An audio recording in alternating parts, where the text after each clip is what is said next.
నేను జిఆర్ మహర్షి. షర్మిల గారు ఆంధ్రప్రదేశ్ కాంగ్రెస్ పగ్గాలు తీసుకోవడం దాదాపుగా ఖరారైపోయింది. ఈరోజు ఢిల్లీలో జరిగిన ఏఐసిసి సమావేశంలో ఖర్గేతో పాటు ఆంధ్రప్రదేశ్ నేతలు కూడా హాజరయ్యారు. వాళ్ళందరూ కలిసి ఆంధ్రప్రదేశ్లో షర్మిలని అధ్యక్షురాలుగా చేయడం, పార్టీ అధ్యక్షురాలుగా చేయడం, పార్టీని బాధ్యతలను ఆమెకు అప్పగించడం అనే విషయంపైన చర్చించినట్టుగా తెలుస్తోంది. రేపు షర్మిల గారు ఢిల్లీకి చేరుకునే అవకాశం ఉంది. ఆమె భర్త అనిల్ కుమార్ గారు ఆల్రెడీ ఇప్పుడు ఢిల్లీలో ఉన్నారు. రేపు కాంగ్రెస్ వ్యవస్థాపక దినోత్సవం నాగ్పూర్లో జరుగుతుంది కాబట్టి అంతకు మునుపు ఏఐసిసి సమావేశం జరిగి ఆ సమావేశంలో షర్మిల గారికి బాధ్యతలు అప్పచెప్పి ఆంధ్రప్రదేశ్ని ఆమె చేతిలో పెట్టే అవకాశాలు దాదాపుగా ఖరారయ్యాయి. ఇప్పుడు వస్తున్న వార్తల ప్రకారం అయితే 99% షర్మిల గారు కాంగ్రెస్ ఆంధ్రప్రదేశ్ నాయకురాలుగా రాబోతున్నారు. ఇప్పుడు ఆమె రేపు కాంగ్రెస్ నాయకురాలుగా వస్తే ఏం జరుగుతుంది, ఎలా ఉంటాయి రాజకీయాలు అనే దాని గురించి మనం ఒకసారి మాట్లాడుకుంటే, షర్మిల గారు కాంగ్రెస్కి అధ్యక్షురాలుగా వచ్చేసి ఆమె అక్కడ బాధ్యతలు తీసుకుంటారు. 175 నియోజకవర్గాల్లో కాంగ్రెస్ పార్టీ పూర్తిగా భూస్థాపితమై ఏదో కాంగ్రెస్ అభిమానులు అంటూ ఉన్నారే కానీ దానికి ఒక కార్యవర్గాలు ఏదో నామకే వాస్తే ఉన్నాయి తప్ప వాళ్ళు ఎవరు ఈ 4.5 ఏళ్ళు 10 ఏళ్లలో కూడా ఎక్కడ యాక్టివ్గా ఉన్నట్టు దాఖలాలు లేవు. ఎందుకంటే ఏదో అడపాదడపా పోటీ చేసినా కూడా వాళ్ళు ఎవరు గెలిచింది లేదు, చిన్న పోస్టుకి గెలిచింది లేదు, పెద్ద పోస్టుకి గెలిచింది లేదు. కాంగ్రెస్ ఒక రకంగా చెప్పాలి అంటే సమాధి స్థితిలో ఉన్నట్లే. సమాధి స్థితిలో ఉన్నదాన్ని మళ్ళీ ప్రాణం పోసి ఆ పార్టీకి తిరిగి పునరుజ్జీవం చేయడం అనేది షర్మిల గారి వల్ల అవుతుందా అనేది ఒక క్వశ్చన్ మార్క్. ఎందుకు కాదు అంటే వైఎస్ గారి రాజకీయ వారసత్వాన్ని, ఆయన రాజకీయ వారసుడుగా జగన్ని ప్రజలు ఆమోదించారు, ఆయన ముఖ్యమంత్రిని చేశారు. కాంగ్రెస్ పార్టీలో వెళ్ళలేని వాళ్ళు వైసీపీలో ఇమడలేని వాళ్ళు మాత్రం అలా ఉండిపోయారు, వృద్ధ నాయకత్వం ఉండిపోయిందే తప్ప కాంగ్రెస్ పార్టీలో గతంలో వైఎస్ గారితో సహా ఆయనతో కలిసి యాక్టివ్గా పనిచేసిన అనేక మంది కార్యకర్తలు కానీ, చిన్న నాయకులు కానీ, పెద్ద నాయకులు కానీ వీళ్ళందరూ కూడా ఈరోజు వైసీపీలో ఉన్నారు. వైసీపీలో వివిధ పదవుల్లో ఉన్న వాళ్ళు ఉన్నారు, పదవుల్లో లేని వాళ్ళు ఉన్నారు, రకరకాలుగా ఉన్నారు. వీళ్ళందరూ కూడా షర్మిల గారు వచ్చినంత మాత్రాన మన పాత పార్టీ అనే అభిమానంతో వెనక్కి వెళ్ళి ఎంతో కొంతమంది వెనక్కి వెళ్తారా అనేది కూడా అనుమానాస్పదం. ఎందుకు అనుమానాస్పదం అంటే ఎప్పుడూ కూడా గెలిచే పార్టీ వైపు రాజకీయం నడుస్తూ ఉంటుందే కానీ ఎప్పటికి అధికారం లేకొస్తుందో ఎప్పటికీ రాదేమో అనే అనుమానం ఉన్న పార్టీ వైపు చూడరు. వైసీపీలో అసంతృప్తులు లేదా ఇక్కడ టికెట్ రాని వాళ్ళు, ఇక్కడ ఏదో జగన్ గారి మీదో లేకపోతే ఇంకేదో కారణాల వల్ల విముఖత ఉన్నవాళ్ళు వీళ్ళందరూ కూడా రేపు కాంగ్రెస్ వైపు పోతారని గ్యారెంటీ ఏం లేదు. వీళ్ళందరూ ఫస్ట్ తెలుగుదేశం జనసేన అలయన్స్ వైపు చూస్తారు. చూసిన తర్వాత అక్కడ ఎక్కడా కూడా అవకాశం లేదు అనే అనుమానం వస్తే, పరిస్థితులు వస్తే ఇంకా తప్పనిసరి పరిస్థితుల్లో ఏదో ఒక రకంగా ఉనికిని చాటుకోవడం కోసం కాంగ్రెస్ వైపు వెళతారు.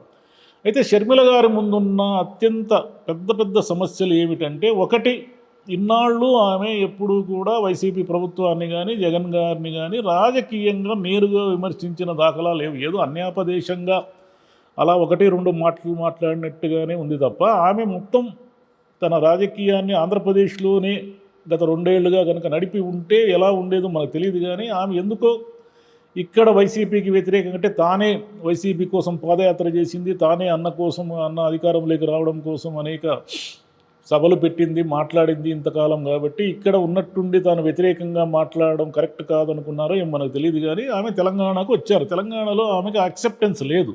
ఎందుకు లేదంటే ఆమె చెప్పచ్చు కానీ నేను తెలంగాణ ఆడపడుచునని, ఇక్కడే పుట్టాను, నా పిల్లలు ఇక్కడే పెరిగారు అని చెప్పారు. కానీ ఏం చెప్పినా కూడా ఆమెను రాజశేఖర రెడ్డి గారి కుమార్తెగాను, జగన్ గారి చెల్లిగానూ చూస్తారే తప్ప తెలంగాణ ఆడపడుచుగా తెలంగాణ రాజకీయాల్లో ఆమెకు ఒక ప్రముఖ స్థానం ఇచ్చి ఆమెని ఒక పెద్ద నాయకురాలుగా గుర్తించే అవకాశం అయితే లేదనే క్లారిటీ వచ్చేసింది. ఎందుకంటే ఆమె పార్టీ పెట్టారు, చివరికి ఆమె పోటీ కాంగ్రెస్లో విలీనం కుదరనప్పుడు పోటీ చేస్తానని కూడా చెప్పారు. కానీ ఒకవేళ పోటీ ఇంతవరకు ఆమె పోటీ చేయలేదు కాబట్టి అసలు ఆమె బలం ఎంత, ఆమెను నమ్మి ఓట్లేసే వాళ్ళు ఎంత, ఆమె పార్టీ ఓటు శాతం ఎంత అనేది ఇప్పటికీ మనకు తెలియదు. ఎందుకంటే ఏదో ఒక ఎన్నికల్లో ఎవరో ఒకరు పాల్గొంటేనే కదా మనకు తెలుస్తుంది. ఇప్పుడు ఆమె ఆంధ్రప్రదేశ్కి వచ్చి ఆంధ్రప్రదేశ్ నాయకత్వం తీసుకొని పాత నాయకులందరినీ సమీకరించి పాత వాళ్ళందరినీ ఒక పునరుజ్జీవనం చేసి ఆమె ఏం మాట్లాడతారు, జగన్ గారికి వ్యతిరేకంగా అధికారంలో ఉన్న పార్టీ వైసీపీనే కాబట్టి అన్నకు వ్యతిరేకంగా మాట్లాడడం ప్రారంభించాలి. అన్న విధానాలని, అన్న రాజకీయాలు కరెక్ట్గా లేవనో, అన్న అభివృద్ధి చేయలేదనో, అప్పులు చేస్తున్నాడనో, ఇంకోటనో విమర్శించాలి. మరి ఇంతకాలం ఆమె ఊరికే ఉండి అసలు అన్నతో ఆమెకి విభేదాలే, ఏవో ఆస్తి తగాదాలు అనే ఒక ప్రచారం బలంగా వినిపిస్తున్నప్పుడు ఆమె రాజకీయ విభేదాలతో అన్న నుంచి విడిపోలేదు కాబట్టి, ఏదో వాళ్ళ వ్యక్తిగత గొడవలు, ఆస్తి తగాదాలతో అన్నకు దూరం అయ్యారు కాబట్టి, ఇప్పుడు హఠాత్తుగా వచ్చి అన్న రాజకీయాలని, వైసీపీ రాజకీయాలని ఆమె విమర్శించడం మొదలు పెడితే ఏ మేరకు విశ్వసనీయత ఉంటుంది షర్మిల గారికి అనేది ఒక క్వశ్చన్, మొదటి ప్రశ్న.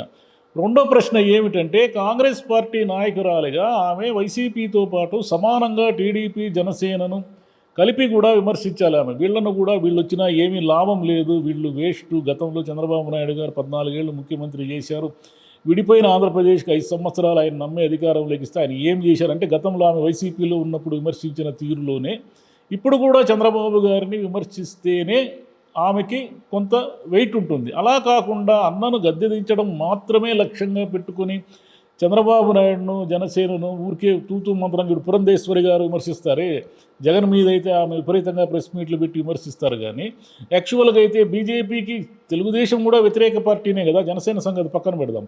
తెలుగుదేశానికి సంబంధించి ఏనాడు ఎప్పుడు కూడా ఆమె విమర్శించినట్టుగా లేదు. ఎందుకంటే ఆ పార్టీ అధికారంలో లేదు కదా, ఎందుకు విమర్శించాలి అంటే అని ఆమె అడగచ్చు. కానీ టీడీపీ కూడా మీకు వ్యతిరేక పార్టీనే కదా, మీరేం విమర్శించడం లేదు కదా. అదేవిధంగా షర్మిల గారు కూడా కాంగ్రెస్ పార్టీ అధ్యక్షురాలుగా ఉంటూ వైసీపీని మాత్రమే విమర్శించి జగన్ మన టీడీపీ, జనసేనను కనుక పక్కన వాళ్ళని ఏం పెద్దగా పట్టించుకోకుండా పరోక్షంగా టీడీపీ అభ్యర్థుల విజయానికి కాంగ్రెస్ కృషి చేసినట్టు అవుతుంది తప్ప, కాంగ్రెస్కి పునరుజ్జీవం పొందడము, మళ్ళీ ప్రాణం పోసుకోవడం అనేది షర్మిల గారి నాయకత్వంలో జరిగే అవకాశమే లేదు. ఎందుకు లేదంటే, చచ్చిపోయిన కాంగ్రెస్ని ఆమె వయస్సు వారసురాలుగా అయినా సరే ఆమె గతంలోనే ఒక 10-20 ఏళ్ల క్రితమే తనకు రాజకీయంగా తనకు లక్ష్యాలు ఉన్నాయని, ప్రజల మధ్యన ఉండాలని కానీ ఆమె వచ్చి ఉంటే ఈ రోజుల్లో వారసత్వం ఏం తప్పు కాదు. ఇక్కడ కవిత గారు ఎమ్మెల్సీ అయ్యారు, ఎంపీగా పోటీ చేశారు, ఇవన్నీ జరిగాయి కదా. ఎంతోమంది అటు స్టాలిన్, మీరు ఒక 100 మంది మన భారతదేశంలో 100 మంది పేర్లు చెప్పచ్చు. అంటే పిల్లలు రాజకీయ నాయకులుగా ఎదిగిన క్రమం అంటే నెహ్రూ గారి కూతురుగా ఇందిరాగాంధీనే ఈ దేశం యాక్సెప్ట్ చేసింది కదా మొట్టమొదటిసారి స్వతంత్రం వచ్చిన తర్వాత. కాబట్టి అక్కడ ఏమీ పేచీలు లేవు. ఒక పెద్ద నాయకుడికి వారసురాలిగా ఎవరైనా రావచ్చు, వచ్చి వాళ్ళు తమను తాము నిరూపించుకోవచ్చు. కానీ ఇప్పుడు ఏం చేశారంటే, ఆమె టూ లేట్, ఆమె ఎప్పుడో రాజకీయాల్లోకి వచ్చి ఉండాల్సింది, వస్తానని నిర్ణయం తీసుకున్నప్పుడు కూడా తెలంగాణలో కాకుండా ఆంధ్రప్రదేశ్లోనే తన రాజకీయం, అవును నేను వైసీపీ కోసం ఆ రోజు పనిచేశాను, కానీ వైసీపీ విధానాలు, మా అన్నయ్య విధానాలు సరిగా లేవని నేను అర్థం చేసుకున్నాను, నేను వ్యతిరేకిస్తున్నాను అని కనుక ఆమె అని ఉంటే ఆమెకి ఈరోజు విశ్వసనీయత, వెయిట్ అన్నీ వచ్చిండేటివి. అలా కాకుండా ఆమె తెలంగాణ హైదరాబాదులో కేసీఆర్ గారిని, కేటీఆర్ గారిని విమర్శించడం అనే పనిలో పడిపోయి 2 సంవత్సరాలుగా ఇటువైపు ఆంధ్రప్రదేశ్ వైపు చూడకుండా ఒక్కసారిగా ఇప్పుడు రేపు ఏఐసీసీలో మీటింగ్లో ఆమెను అధ్యక్షురాలుగా ప్రకటించిన తర్వాత ఆంధ్రప్రదేశ్కి వచ్చి, ఆంధ్రప్రదేశ్లో ఇంకా 3-4 నెలల్లో ఎన్నికలు ఉన్నప్పుడు ఆమె ఏం మాట్లాడతారు, ఎలా మాట్లాడతారు అనేదే ఇప్పుడు అందరికీ ఒక ప్రశ్నార్థకంగా ఉంది.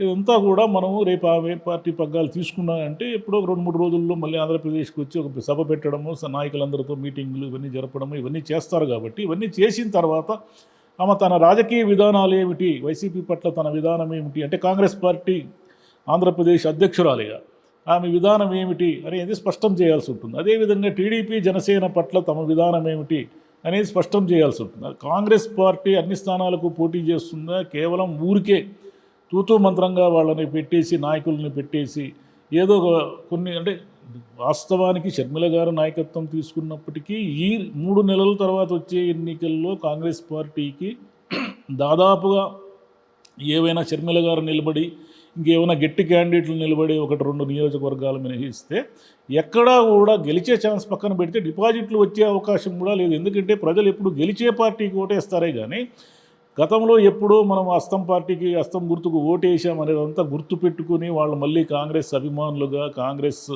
పార్టీ శ్రేణులుగా మారడం అనేది చాలా కష్టమైన పని. ఇంత కష్టమైన పనిని ఆమె తన సారథ్యంలో ఎలా సాధిస్తారో వేచి చూడాల్సి ఉంటుంది. Thank you.